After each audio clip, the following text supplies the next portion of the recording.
Olá, seja bem-vindo ao programa Ação Nacional. O jogo Baleia Azul tem levantado uma grande polêmica porque crianças e adolescentes ao redor do mundo estão se envolvendo com esse jogo ao ponto de se mutilarem e, como desfecho final, a proposta é o suicídio. Mas será que esse jogo é o responsável pela morte desses jovens? O problema efetivamente é o jogo ou a questão é a depressão? Pano de fundo para problemas muito mais graves. Para discutir esse assunto, nós recebemos em nossos estúdios as especialistas em suicídio, a Camila Olmos, e também a advogada criminal Carolina de Filipe. Bom, bem-vindos ao nosso programa. Obrigado pela sua presença. Obrigada. Obrigado também, Carol, pela sua presença. Muito obrigada. Bom, gente, o Brasil é o 8º país onde mais se provoca suicídio no mundo, por incrível que pareça, passando esses dados aqui para vocês, nossos telespectadores. Nós precisamos falar sobre esse assunto, sem dúvida. Agora, vamos começar. O que é suicídio? Você poderia para a gente, Camila? Bom, o suicídio é um fenômeno muito complexo para ser definido, né? Nós temos ainda que estudar muito a respeito e várias pesquisas têm avançado nesse sentido. Inclusive, tanto o jogo da Baleia Azul quanto a série 13 Reasons Why, elas promovem agora um palco para discussão, e isso é muito bem-vindo. Mas, respondendo sua pergunta, o suicídio é um fenômeno, né, de uma morte existencial, ou seja, é multifatorial. Existem várias situações em que levam o indivíduo a se matar, e todas elas não têm uma explicação sólida, né? Existe uma pesquisadora, ela é especialista em suicídio, chamada Karina Fukumitsu, e ela denominou um termo que nós temos que fazer referência, que chama-se processo de morrência. Isso significa que o indivíduo vai tendo ao longo da vida feridas, né? E ele vai não conseguindo lidar com essas feridas. Então, ele vai tendo uma perda de sentido de vida, ele vai tendo uma perda de crença na vida, um sentimento de impotência, de menos-valia, né? E diante dele não conseguir ter repertório para lidar com as suas feridas existenciais, ele vive um tsunami existencial que provoca uma dor muito forte e, para se livrar da dor, existe a tentativa de suicida, né? Porque existem as ideações suicidas e existe também a efetivação do ato. Carol, como advogada criminal, você também acompanha exatamente isso que a Camila está nos falando aqui? Sim, os números, né, são alarmantes. Você disse que nós somos o 8º país, né, em número de suicídios do mundo, mas a Organização Mundial de Saúde, a OMS, ela relata que nós temos cerca de 800 mil suicídios no mundo por ano. Então, pensar que a gente tem 800 mil pessoas por ano que tiram a própria vida é um número bastante preocupante e por isso a gente precisa falar desse assunto, né? E no Brasil isso é alto, Carol? No Brasil, nós somos o 8º país, apenas abaixo de países muito maiores que nós, como os Estados Unidos, como a Rússia, como o Paquistão. Então, a gente tem números altíssimos de suicídio também. Complementando esse dado, a OMS também aponta que a cada 40 segundos uma pessoa se mata no mundo. Uma pessoa se mata no mundo. A cada 40 segundos? A cada 40 segundos. Nossa, então quer dizer, a gente fazendo um programa aqui, já várias pessoas cometeram suicídio no mundo. Sim. Puxa vida, gente. Isso é um dado realmente estarrecedor, com certeza. Inclusive, a gente tem que falar uma questão até que eu gostaria de dizer. Você comentou aqui fora do ar que, vindo para cá, ficou sabendo até do acontecimento de um suicídio de um jovem, adolescente. Um garoto de 12 anos que cortou a tela do seu apartamento e se jogou, né, do apartamento hoje. Então, pensar que o suicídio está muito mais próximo de nós do que a gente possa imaginar. E ele pode nos assombrar dentro da nossa própria casa, se nós não estivermos prestando atenção no que está acontecendo, né? E é sobre isso que nós vamos aprofundar o assunto hoje dentro do Programa Ação Nacional. Agora, e o bullying? Como ele está relacionado a toda essa problemática, Camila? O bullying é um fenômeno também complexo que envolve, né, 3 conjuntos de pessoas, né? O agredido, o agressor e a plateia, né? A maior parte dos envolvidos diante do bullying são aqueles que assistem. E muitas vezes eles assistem, justamente porque eles têm medo de serem as próximas vítimas, né? A vítima de bullying normalmente é uma pessoa que demonstra ter baixa autoestima, baixa confiança em si mesmo e por isso vira alvo, porque o agressor percebe essa deficiência emocional e ataca. O que é importante dizer é que o agressor pode passar uma imagem de superioridade, mas é uma imagem, porque ele deve estar muito mal emocionalmente a ponto de agredir uma pessoa. Né? Então, nós podemos dizer que o bullying, ele advém de algumas causas, como uma família sem valores conscientes, né, de moral, de respeito. Nós podemos também dizer que uma família desprovida de limites. E ainda, o bullying tem o fator circunstancial, ou seja, diante de uma circunstância de sofrimento e de energia agressiva, o indivíduo, por exemplo, um adolescente que os pais estão se separando de maneira traumática, não sabendo lidar com todos os sentimentos diante de uma situação como essa, ele agride para pôr para fora a sua raiva diante de algo que ele não está sabendo lidar. Então, quem sofre bullying também provoca bullying ou não? Ele pode vir a ser um potencial por ter sofrido. Em algum outro momento, ele pode vir a ser um agressor em potencial.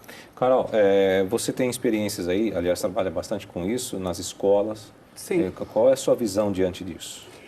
Hoje, o fenômeno do bullying, embora todo mundo fale sobre esse assunto, ele ainda é crescente, né? A gente ainda tem números de crescimento. E a grande questão do bullying é que, muitas vezes, quem provoca o bullying acha que isso não tem consequência jurídica. E que por ele ser menor, por ele ser criança, por ele ser adolescente, ele não vai ser punido, né? Juridicamente, isso não terá consequência e, por isso, ele não se sente intimidado a não fazer. O máximo que acontece ali é uma repressão, muitas vezes, da escola, da família. A família, às vezes, é desestruturada e acaba nem dando essa repressão. E ele acredita que isso não trará maiores consequências. Então, ele se sente à vontade para continuar nesse tratamento agressivo, porque ele acha que não vai acontecer nada com ele, né? O que é uma grande ilusão. Que não existe impunidade. Não existe impunidade, exatamente. E até os professores acabam vivendo esse bullying, né? Sim, que sim. A gente tem visto vários casos em relação a isso. De agressão a professores, né? E não só agressões psicológicas, como agressões físicas também, né? Sim. E aí a gente tem a questão jurídica por dois lados, né? Primeiro que o adolescente, depois dos 12 anos, ele pode ser punido. Ele vai ser punido pelo Estatuto da Criança e do Adolescente, mas existe punição para ele, né? E o principal, que eu acho que precisa ficar claro, é que no direito os pais são obrigados a vigiar os seus filhos. A gente fala de um instituto que a gente chama de culpa em vigilando. Então, os pais têm esse dever de cuidado, proteção e vigilância. E toda atitude do filho que não seja de acordo, né, com as normas, os pais respondem juridicamente por isso. Aquela ideia de que a escola dá o ensinamento, mas os pais é que educam. Exatamente. Exatamente. Agora, Camila, quando eu tenho um filho que infelizmente está nessa situação, como é que é a situação do pai? Eu tenho um filho que está lá na escola provocando bullying nos outros, né? Como é que fica a minha situação? Como é que eu devo agir diante dessa situação? Porque é muito complexo. Como é que eu vou, primeiro, identificar que o seu filho está cometendo esse tipo de bullying, né, prejudicando outra criança, ou o próprio professor aqui, que nós estamos colocando em discussão, e no momento também, como é que eu vou agir com ele? Para não perder o garoto e tudo mais. Então, respondendo essa primeira parte de como perceber os sinais também, isso é muito delicado, porque tanto do lado da vítima quanto do agressor, existe um pacto perverso de silêncio, né? A vítima por medo, né? Então, por exemplo, o adolescente às vezes fala, você fica quieto, porque senão eu vou prejudicar sua mãe. E como o adolescente tem o sistema nervoso central ainda em desenvolvimento, ele acredita, né? Então, ele se sente ameaçado e muitas vezes não denuncia. É difícil perceber. Ao mesmo tempo, o agressor, ele também não conta, porque ele não quer ser punido, né? Mas existem alguns sinais que possam ser sinais mais específicos e pais atentos podem vir a perceber. Isolamento, se mostrar mais agressivo, então mudanças de comportamento, aquele filho que tem uma queda no rendimento escolar, né? Por parte da vítima, essa queda vem e também vem muitas vezes uma dificuldade de se manter frequentando a escola, então uma resistência em frequentar, e aí vem as famosas desculpas de eu estou com dor de cabeça, hoje eu estou com dor de estômago, eu não quero ir para a escola. Esses podem ser alguns sinais que merecem ser olhados e investigados. Uma questão que é uma grande ajuda é pais e escola estarem sempre conversando, dialogando, porque aonde tem ser humano, tem bullying. Não existe uma escola que não existe bullying. O que existe são escolas e famílias que pensam em ações socioeducativas para lidar com a prevenção ao bullying, né? O adulto também sofre as mesmas sintomas aí que você acabou de dizer? Ou é diferente? Então, o adulto, acho que vale a pena a gente explicar essa parte orgânica do cérebro, né? O sistema nervoso central tem uma parte chamada córtex pré-frontal. Essa parte é responsável pelo controle dos impulsos, pelas nossas emoções, pela noção dos perigos. Então, o adulto, como tem toda essa parte neurológica desenvolvida, ele consegue captar melhor os sinais de agressão, né? Os sinais de limites invadidos do que o adolescente. Mas ele sofre. Existem bullying nas empresas, né? Sim. Tá. E na questão criminal, Carol, como é que fica isso? A gente identifica a criança que está provocando um bullying e pode até gerar, no caso aqui, até um suicídio, né? A criança não conseguir suportar essa pressão, porque a gente está falando até disso, e aí ocorre essa fatalidade. Como é que fica para um adolescente que é menor de idade e os pais diante de toda essa situação? Sim. O adolescente e a criança, eles não podem ser punidos criminalmente, né? Então, a gente só poderia ter uma punição criminal acima dos 18 anos. Mas, civilmente, os pais podem sofrer processos de indenização. Então, nós tivemos um caso recente de um bullying praticado num grupo de WhatsApp, em que um aluno começou a xingar outro aluno e todos os outros vieram na sequência, se aproveitando da situação e também, né, humilhando esse aluno vítima. O juiz entendeu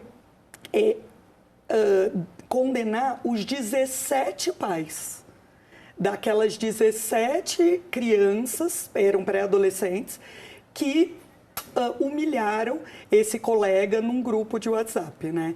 Então, o processo civil, o processo de indenização contra os pais, isso é claríssimo. E hoje a gente tem um entendimento pacífico no sentido de condenação dos pais do agressor nesse sentido. Quer dizer, para você que é papai e mamãe, está nos assistindo, cuidado com o seu filho na internet, nas redes sociais, nos WhatsApps da vida. Sim. Que realmente as consequências podem ser danosas para os pais, principalmente. Inclusive porque a internet e o WhatsApp são provas. Exatamente, provas concretas, claro. Né? Claro. Bom, nós vamos para um intervalo e voltamos já.